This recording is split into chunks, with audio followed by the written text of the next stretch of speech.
미국의 매허니 목사님이 쓴 책 가운데 죄와 세상을 이기는 능력 십자가라고 하는 책이 있습니다.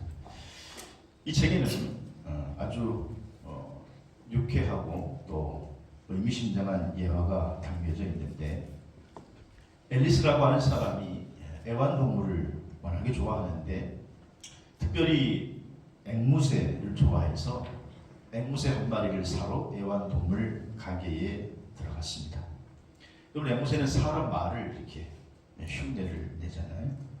그래서 앵무새를 사기 위해서 그 가게에 가서 한 마리 앵무새를 선택해서 집으로 사가지고 왔는데, 근데 문제는 앵무새가 아무리 말을 시켜도 말을 하지 않는 겁니다. 그래서 그 다음날 다시 산가게로 갔겠죠. 가서 정원에게 이 앵무새가 말을 하지 않는다고. 그러니까 그래요? 그러면 사다리가 필요한가 봅니다. 그래서 앵무새가 이렇게 왔다 갔다 다닐 수 있는 사다리를 사보시죠. 그래서 사다리를 사가지고 새장에 설치해놨습니다. 그런데도 앵무새가 여전히 말을 하지 않는 겁니다. 그래서 그 다음 날도 다시 가게 찾아갔죠. 아니, 그래도 말을 하지 않는데요. 그래요? 그러면은 그네가 필요한가 본데요. 그래서 이제 앵무새가 이렇게 타고 다닐 수 있는 그네를 또 사서 세상에 설치해놨습니다. 근데 그래도 앵무새가 말을 하지 않는 겁니다. 그래서 그 다음 날은 거울을, 그 다음 날은 플라스틱으로 된 나무를, 그래도 말을 하지 않아서 이제는 아주 반짝반짝 빛나는 장난감을 사가지고 이목을 끌려고 그걸 사서 세상에 설치를 해놨습니다. 그런데 그 다음날 앨리스가 애완동물 가게 앞에서 멍하니 서 있었습니다. 새장을 든 채. 그리고 눈에는 눈물이 그득 맺혀 있었습니다. 왜 그랬을까요? 앵무새가 죽은 것이죠. 정원이 앨리스에게 물었습니다. 아니, 정말 앵무새가 말 한마디 안 하고 죽었습니까?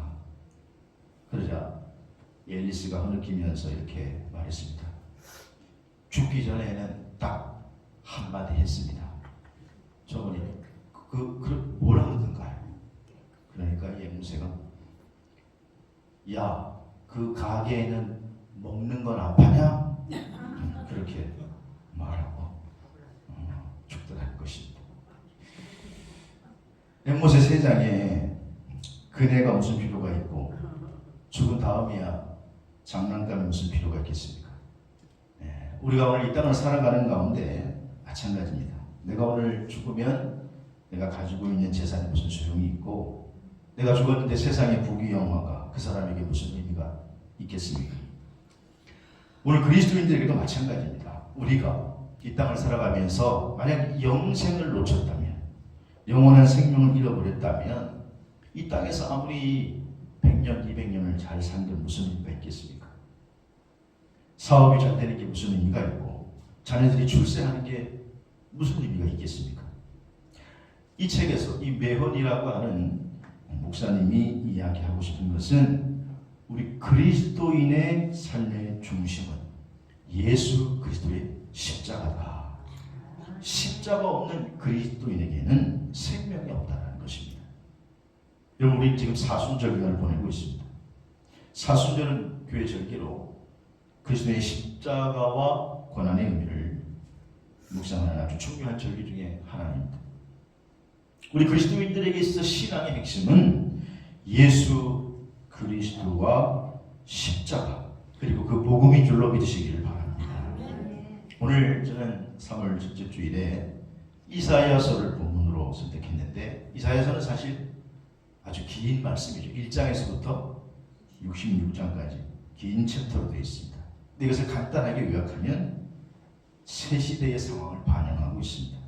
1장에서부터 39장까지는 주전 8세기의 예루살렘의 상황을 기술하고 있고, 40장서부터 55장까지는 주전 6세기의 바벨론 포로 말기의 상황을 묘사하고 있고 56장서부터 66장까지는 이제 예루살렘으로 돌아올 유다 공동체의 상황을 역사적으로 묘사하고 있습니다. 그 가운데 오늘 선택한 53장은 이사야라고 하는 선지자의 예언을 통해서 고난받는 종, 메시아의 고난에 대한 예언의 말씀인 것입니다. 저는 오늘 본 말씀을 통해서 메시아의 고난이라고 하는 제목으로 함께 은혜를 나누고자 하는데, 메시아의 고난 첫 번째는 우리의 죄악 때문이다. 우리의 죄악 때문인 줄로 믿으시길 바랍니다. 오늘 본문 5절에 보니까 그가 찔림은 우리의 허물 때문이요 그가 상함은 우리의 죄악 때문이다. 죄악 때문이다. 그가 상함은이라고 하는 히브리어로 메두카라고 하는 이 원어의 의미는 그러니까 찢밟혀가지고 뼈가 완전히 으스러진, 완전히 그냥 뼈가 으스러져가지고 치명적인 그런 상태를 묘사하는 단어가 이 메두카라고 하는 말이에요. 이 부분을 공동 번역에서 성경을 이렇게 번역하고 있습니다. 그가 으스러진 것은 우리의 악행 때문이었다. 악행 때문이었다. 즉 본문은 장차 이 세상에 구세주로 오실 메시아는 몸이 완전히 으스러질 정도로 견디기 힘든 고난을 당했다는 사실을 이사야가 이렇게 예언하고 있는 것입니다. 그 고난은 사실 메시아가 당할 고난이 아니었습니다. 그 고난은 범죄한 우리 인간들이 당해야 할 고난이었습니다. 근데 예수님께서 이 땅에 오셔서 메시아로 오셔서 구세주로 오셔서 나 대신 고난을 받으셨다라고 하는 것입니다.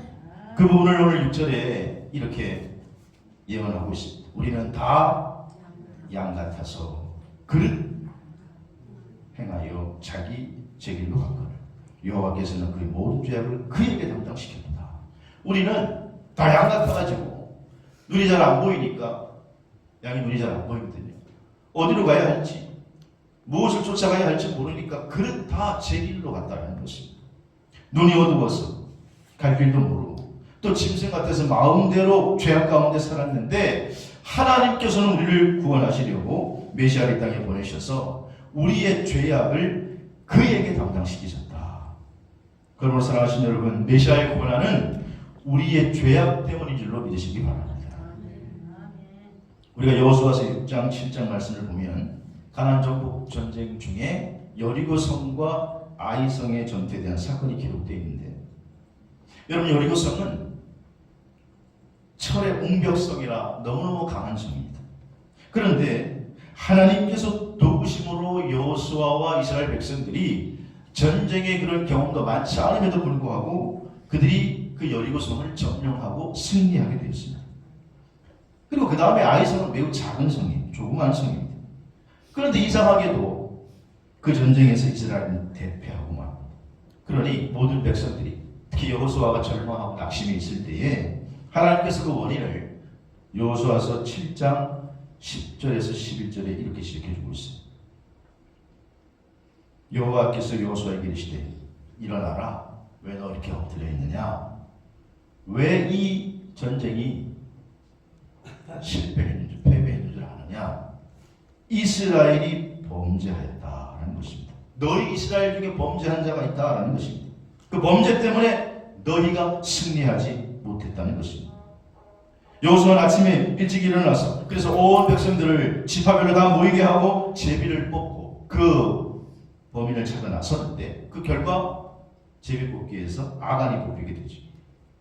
아간은 그 전쟁에 참여했다가 세 가지를 훔쳤어요. 첫째는 정말 아름다운 외투 한 벌, 너무너무 아름다운 비밀 외투, 비단으로 된 외투가 이상한 그 외투를 하나 숨기고, 그리고 은 200세겔의 은덩어리, 50세겔의 금덩어리를 훔쳐서 자기 장막에 감춰놓았습니다. 아무도 모르는 줄 알았어요. 아무도 본 사람이 없으니까요. 하나님이 보고 계셨습니다. 그 결과 하나님이 그 죄악을 보고 그들과 함께하지 아니하신 것입니다. 결국은 아간 이스라엘 백성들이 던진 돌에 맞아서 아굴골짜기에서 돌무더기로 죽어버리고 말죠. 여러분, 이 사건이 보여주는 교훈이 뭐죠? 그 사건을 통해서 우리에게 보여주는 교훈은 죄의 싹은 사망이라는 것입니다. 그래서 로마서 3장 23절에 모든 사람이 죄를 범하였음에 하나님의 영광이 되지 못하더니 모든 사람이 죄를 범했다. 모든 사람이 다 죄인이라는 것입니다. 한 사람도 예외 없이 우리는 다 죄인이라는 것입니다. 근데 로마서 6장 23절에 보니까 죄의 삭은 사망이지만은 하나님의 은사는 그리스도 예수 안에 있는 영생이니라. 죄의 삭은 사망이에요. 우리 이미 사형 선고가 내려진 거예요. 그런데 왜 하나님의 아들이시라고 하는 예수 그리스도가 이 땅에 오셨는가? 그분이 하나님의 아들이라고 하는 전능하신 그분이 왜 십자가에서 그렇게 무참하게 돌아가셔야 했는가? 죽기 전에 입으로 담을 수 없는 그런 고난을 다 당하시고 그분이 십자가에서 왜 죽으셔야 했는가? 오늘 예수님이 이 땅에 태어나기 전 수백 년 전에 먼저 와서 예언한 이사야는 그 원인이 우리의 죄악 때문이다. 그렇게 말하고 있는 것입니다. 이 사실을 믿으시면 아멘 합시다. 미국이 한참 서부가 개척될 당시에 전쟁이 잦았는데 주로 백인들과 인디언들의 전쟁이었습니다. 그 원주민이 이미 살고 있었기 때문에 원주민이 살고 있는 아메리카에 백인들이 그 땅을 차지하려고 원주민이 사는 마을에 불을 지르는 것이 그 당시 일수로 일어나는 일이었습니다. 한 원주민들이 사는 마을에 밖에서 백인들이 불을 지르기 시작해요. 원주민들이 보니까 멀리서 불이 마을을 향해 점점 다 들어오고 있는 것입니다. 원주민들이 당황해서 어디로 가야 할지 몰라고 지금 이제 완전히 갇혀버린 절망적인 상황입니다. 그런데 이때에 노련하고 지혜가 많은 인디안 촌장이 소리칩니다. 야! 마을 밖에 나가서 100발자국 떨어진 곳에 가서 불을 지펴라. 그리고 그 불이 운동장 넓이만큼 크게 타들어갈 정도로 불을 지펴라. 인디언들이 이해가 되지 않았습니다. 아니 지금 안 그래도 불이 타들어와서 죽겠는데 마을 밖에 가서 불을 지르라니. 하지만 촌장님이시고 워낙 존경받는 분이니까 젊은 인디언들이 다투어서 막 달려가서 불을 지릅니다. 그리고는 운동장 넓이만큼 다 타고 전부 먼저 불이 타들어오기 전에 제거되었죠. 그때 그 촌장이 이렇게 말하죠. 살고 싶은 사람은 모두 불탄 자리에 올라서라. 한 번 탄 데는 다시 타지 않으니까 먼저 불을 지르니까 그곳에 가서 인디언들이 살 수 있었다라고 하는 것입니다. 그럼 이 이야기는 오늘 우리 그리스도인들에게 주는 메시지가 있는데 우리 죄악에 우리가 당연히 그 죄값을 지불하고 죽어야 하는데 그리스도께서 우리 죄를 담당하시고 친히 속죄제물 되셔서 죄값을 지불해 주신 줄로 믿습니다. 그러면 오늘 우리가 사실 예수 믿는다라고 하는 건 뭐냐? 내가 오늘 예수 믿는다라고 하는 것은 내가 내 죄값을 지불해야 되는데 내가 예수 그리스도의 십자가 위에 올라탄 게 바로 내가 예수 믿는 겁니다. 십자가의 공로로. 그래서 내가 사는 것입니다. 그런 자들에게는 로마서 8장 1절에서 2절에 이렇게 말씀하고 있습니다. 같이 읽어볼까요? 시작. 그러므로 이제 그리스도 예수 안에 있는 자에게는 결코 정죄함이 없나니 이는 그리스도 예수 안에 있는 생명의 성령의 법이 죄와 사망의 법에서 나를 해방하였습니다. 아멘. 에베소 2장 16절 말씀에도 보니까 또 십자가로 이 둘을 한 몸으로 하나님과 화목하게 하려 하십니다. 원수된 것을 뭐로 소멸하시고? 십자가로 소멸하셨다는 것입니다. 십자가가 우리의 문제를 소멸하셨다, 없애버렸다라고 하는 것입니다.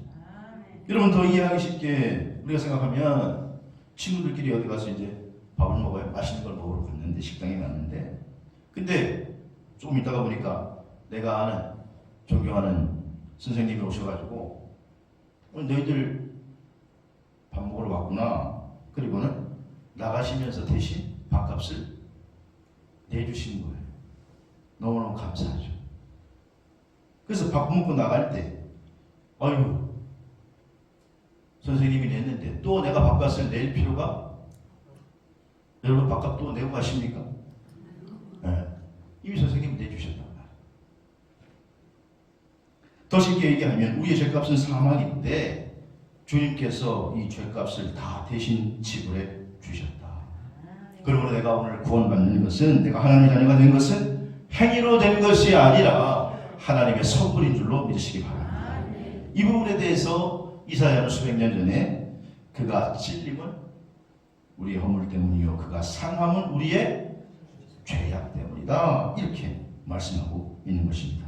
믿으시면 아멘 합시다. 메시아의 고난 두 번째는 뭐냐? 우리의 평안을 주시기 위해서 그가 고난당하셨어. 오늘 본문 5절에 보니까 그가 징계를 받음으로 우리가 뭘 누리고 평안을 누리고, 이렇게 말씀하고 있습니다. 여기 메시아가 징계를 받은 것, 메시아가 고난을 받은 것은 우리의 죄를 해결하기 위한 것인데, 궁극적으로는 오늘 우리가 고통과 절망과 좌절을 안고 살아가는 우리들에게 오늘 평안을 주시기 위함이다라는 것입니다. 그래서 그가 징계를 받음으로 우리는 평화를 누리고, 예수님이 이 땅에 오셔서 그분의 공생의 마지막 하이라이트, 공생의 끝은 십자가에서 죽으시는 겁니다. 십자가에서 죽기 전날 밤에 제자들과 마지막 만찬을 하시죠. 그러나 이미 예수님께서 내가 십자가를 져야 할 것이라고 얘기했기 때문에 무거운 침묵이 흐르고 있었습니다. 예수님이 죽으셔야 합니까? 분위기가 심상치 않아요. 가룟 유다는 이미 예수님을 팔고 떠나버렸습니다. 그때 두려워 떨고 있는 제자들에게 주님께서 이렇게 말씀하십니다. 요한복음 14장 27절. 뭐라고 말씀하십니까?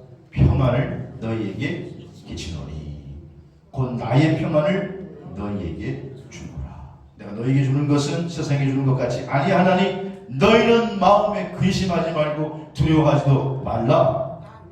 근심과 두려움에 휩싸이고 있는 지금 제자들에게 내가 평안을 준다. 그리고 십자가에 죽으셨습니다.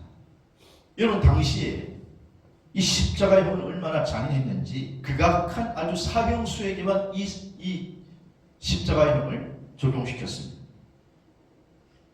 아무리 국왕부도 한 죄를 지었어도 당시에 또 로마 시민이라고 하면 로마 시민은 십자가 처형을 시키지 않았습니다. 왜냐하면 너무 잔인하고 또 너무 힘들고 비참한 죽음이니까.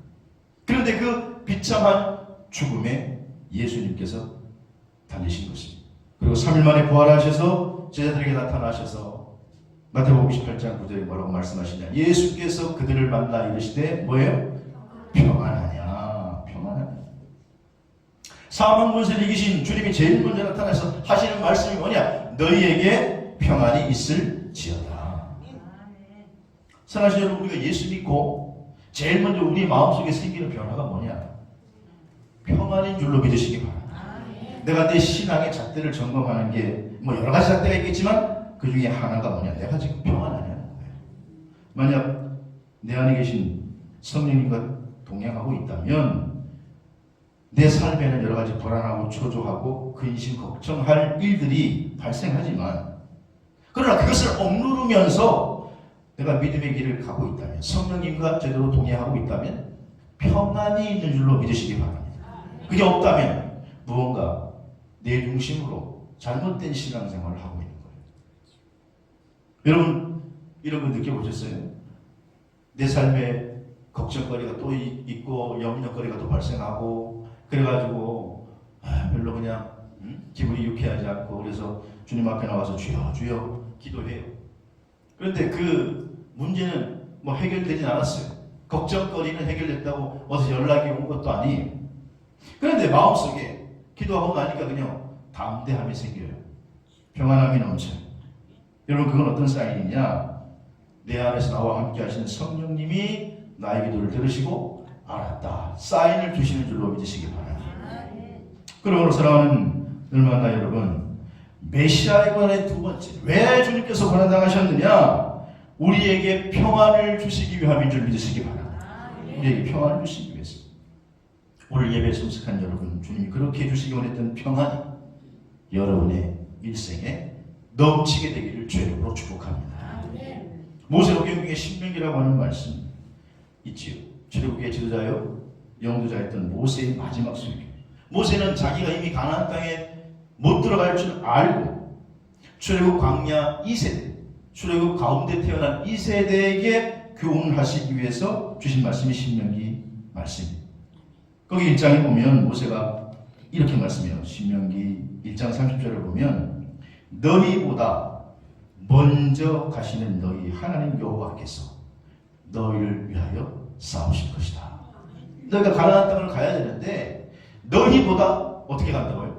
먼저 가시는 하나님께서 너희를 대신해서 싸워주실 것이다. 하나님 애국에서 너희를 위해 싸우신 것처럼 너희가 하나님의 규례와 명령대로 하나님의 율례와 법도대로 지키면 하나님께서 가나안 땅에서 먼저 가서 너희를 위해 싸워주실 것이다. 하나님 우리를 위해서 먼저 싸워주시면 승리는 보장되는 줄로 믿습니다. 하나님이 그러면 우리를 도와주셔서 내 편에 서서 먼저 싸우시게 하려고 하면 어떻게 해야 되느냐? 우리가 하나님의 편에 서 있으면 되는 거예요. 이스라엘 백성들이 애굽에 나와서 출애굽했을 때 광야에 딱 들어섰는데 앞에는 홍해바다, 뒤에는 바로의 군사가 쫓아옵니다. 정말로 앞으로 갈 수도 없고 뒤로 다시 도망갈 수도 없는 진퇴양난 위기에 빠지게 됩니다. 그런 절망적인 상황에 빠져 있을 때 모세가 이스라엘 백성들에게 뭐라고 설교하느냐?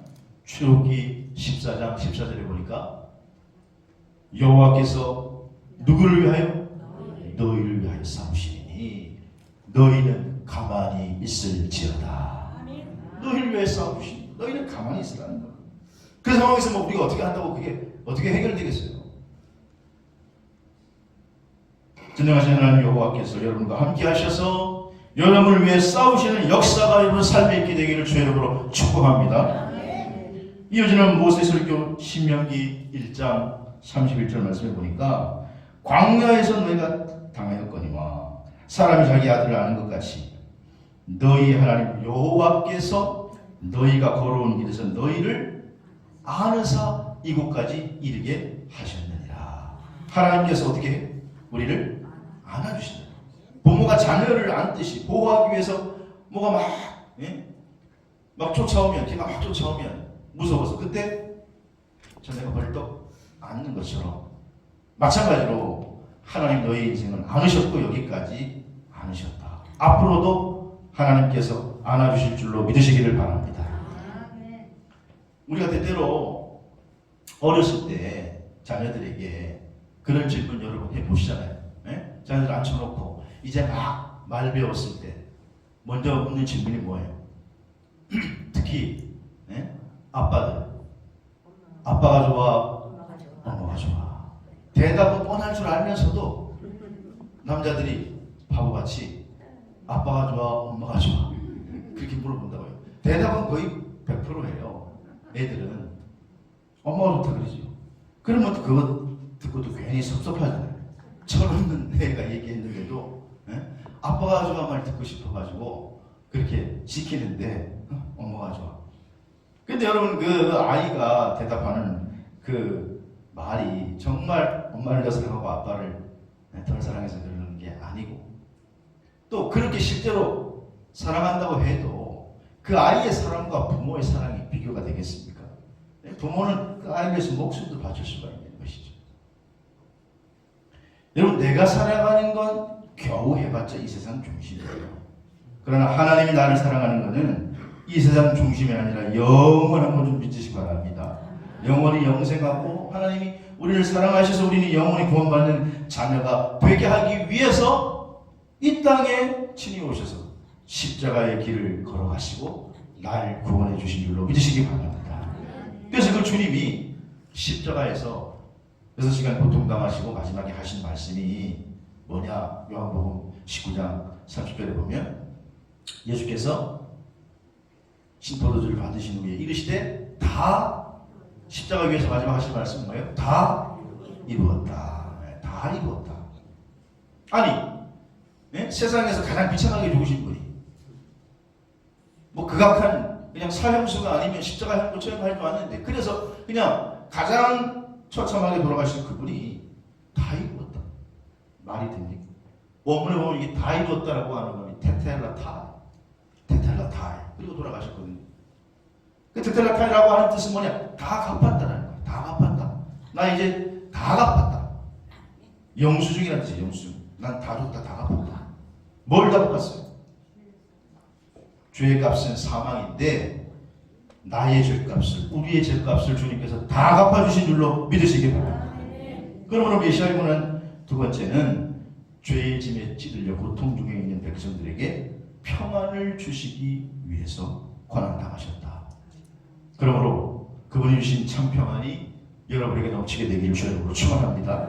세 번째로 오늘 메시아의 고난은요, 우리를 살리시기 위함인 거예요. 오늘 보면 6절에 여호와께서는 우리의 모든 죄악을 그에게 담당시키셨다. 이렇게 말씀하고 있어요. 여기서 담당시키다라고 하는 파가허라고 하는 말은 두 당사자가 서로 만나는 그런 뜻인데 이것은 능동형으로 표현되어 있습니다. 다시 말하면 여호와께서 자기의 단호한 의지로 우리의 모든 죄악, 우리 사람의 모든 죄악을 여호와의 종에게 떠넘기셨다. 우리가 한 게 아니고 여호와께서 메시아에게 떠넘기셨다. 왜냐? 죄의 값은 사망이기 때문에 그 죄의 값을 대신 이 땅에 구세주로 오신 예수 그리스도께 구세주께 떠넘긴 줄로 믿으시기를 바랍니다. 그래서 예수님이 이 땅에 오셔서 뭐라 그랬냐? 그 죄값을 떠안으신 예수님이 마태복음 20장 28절에 같이 읽을까요? 시작. 인자가 온 것은 섬김을 받으려 함이 아니라 도리어 섬기려 하고 자기 목숨을 많은 사람의 대속물로 주려고 이 땅에 오셨다는 거예요. 왜? 대신 우리를 살려야 되니까. 그 은혜로 지금 우리가 하나님을 아버지라고 부르며 살아갈 수 있는 줄로 믿으시기 바랍니다. 신학 중에 메이첸이라고 하는 목사가 있는데 이분이 이사야 53장에 대해서 이렇게 말했어요. 만약 그리스도인의 마음속에 그리스도인의 구원 사에 관한 예언이라고 생각되는 성경 구절, 성경에서 하나를 꼽으라면 나는 주저없이 이사야 53장이라고 말할 것이다. 이 유명한 메이첸 박사는 이사야 53장이 그리스도의 구속에 대해서 가장 뛰어난 예언이라는 것이죠. 그러니까 그리스도를 고난의 종이라고 말해주고 있는 말씀. 이 이사야 53장의 메시아의 고난에 대한 예언은 우리를 살리기 위한 예언인 줄로 믿으시기를 바랍니다. 그럼 초창기에 이 땅에 선교사들이 오셨을 때에 초기의 선교사들이 이 남의 나라에 와서 산다는 게 얼마나 힘들었을까요? 저도 가끔 이제 선교지를 방문해 보면 뭐 가서 올해도 아니고 일주일도 채 안 있는데도 많이 불편하거든요. 힘들고 어려운 나라 가면 거기 생활하기 참 불편하거든요. 우리가 그 필리핀에 가서도 단기종교 갔을 때도 봤잖아요. 그래서 역으로 그럴 때 거기에 가면 그런 생각이 들어요. 야, 우리 한 150년 전에 이 땅에 정말로 한국이라는 나라, 코리아라고 하는 나라를 다 모를 때에 그 선교사님들이 이 조선 땅에 와서 그들이 살아가는 게 얼마나 힘들었을까? 응? 문화가 다르고 환경도 다르고 뭐 삶의 질을 이거 비교할 수 없고, 그리고 초창기 선교사님들은 대부분 엘리트였습니다. 의사. 그래서 그들이 의사고 학자였기 때문에 다 우리나라에 와서 초창기의 선교사들이 한 사업이 병원을 건설하고 그리고 학교를 짓고 또 여자들에게 배움의 기회도 안 줬던 걸 선교사들이 와서 다 개화시켜서 배우게 하고. 여러분, 우리가 코로나 때 뭐 어떤 정권은 자기들이 잘 극복했다고 하는데 초기 선교사들이 우리나라에 의료 이 병원을 이렇게 정착시키지 않았으면 어림도 없는 얘기입니다. 의료보험 정부가 잘해서 그런 게 아니라 의료보험의 선구자적 제도는 장기려 박사님이 만드셨습니다. 그분이 자기는 오탑방에 살면서도 내가 살아있는 한 돈 없는 환자들이 죽게 하지 않겠다. 그런 마음으로 그가 부산에서 그렇게 헌신적인 삶을 살았던 것이 기초가 돼서 독실한 크리스찬. 그분 때문에 복음병원이 생겼고, 그래서 우리나라에 그게 제도가 돼서 이게 좋은 거구나 해가지고 이게 의료보험이 우리나라의 제도로 자리 잡은 것이죠. 다른 세계에는 유례가 없는 그런 일입니다. 근데 당시에 그 미국에서 온 목사님이 이제 우리나라 시골에 가서 복음을 전하는데, 그런데 한 농부의 집에 가서 하숙을 하면서 복음을 전하기도 했습니다. 근데 그 하숙을 하고 있는 이제 농부는 예수님을 믿지 않고 아내가 예수님을 믿는단 말이죠. 그 아내는 늘 자기 남편을 구원하기 위해서 열심히 기도하고 있고, 또 이 목사님도 이제 이 집에서 그 남자 주인을 언제 복음을 전할까 기도하면서 기회만 보고 있는데, 어느 날 농부가 목사님을 막 다급하게 부른다. 목사님, 목사님, 일로 와보십시오. 일로 와보십시오. 빨리 좀 오라고. 가보니까 닭장에 데려가는 거예요. 닭장에 갔는데 암탉이 쭈그리고 앉아있는데 뭐 별 이상한 일은 아니에요. 그 밑에서 그 병아리들이 삐약삐약삐약 거리면서 엄마 품에서 몇 마리가 기어 나온단 말이에요. 겉으로 보기에는 아무 이상이 없어요. 근데 그 농부가 가까이 다가가더니만 이 어미 암탉을 툭 건드리니까 암탉이 툭 하고 쓰러지는 겁니다. 알고 봤더니 죽어 있는 거예요. 목사님이 암탉 좀 보십시오. 이 머리 좀 자세히 보십시오. 그랬더니 이 암탉이 말이에요. 머리에 구멍이 나 있는 거예요. 목사님이 암탉 좀 보세요. 이게 사람보다 낫습니다. 이 머리에 상처난 거 보이시죠? 어젯밤에 쪽지게란 녀석이 와서 암탉을 죽였습니다. 머리에 피를 다 빨아먹었는데 암탉이 쪽제비가 온 걸 알고 도망갈 수 있었는데 자기 새끼를 살리기 위해서 그 자리에 그대로 있었던 거예요. 그래서 죽은 거예요. 자기 새끼를 살리려고 아무도 자기 밑에 없는 척 꼼짝 안 하는 거죠. 목사님이 그때 그 이야기를 듣고 너무 감명을 받았어. 하지만 기회를 놓치지 않고 이야기하죠.